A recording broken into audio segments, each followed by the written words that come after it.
25日下午，伫永华市政中心有一场与市长有约座谈会。出席的贵宾有台南市商业会理事长宋俊明，以及市商会会员干部、各友会代表，拢做伙出席，甲市府做意见交流，希望伫后疫情时期，带领台南市各行各业来拼经济。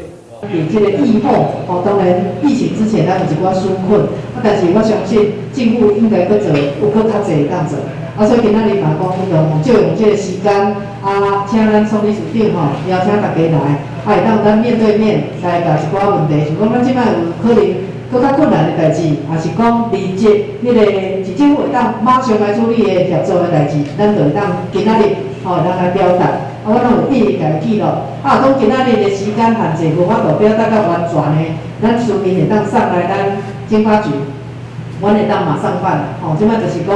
希望讲咱台南的不管是商业的投资，还是各行各业，拢会当越来越蓬勃。不管是就爱来做咱25个所有的理事长，也是代表派出来代表来和咱的市长、市府遮互动。因为迄个即摆后疫情时代可能有的公司行号，甲咱的基层工会所面对的问题，会当来直接来和市长、和咱的副市长这有关的高层来面对面，等下大家会当针对恁工会所拄到的代志，当面对面来发言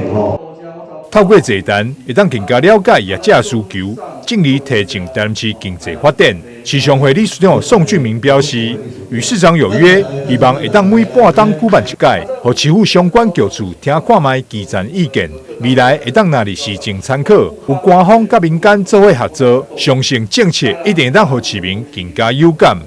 台南新闻张硕伟采访报道。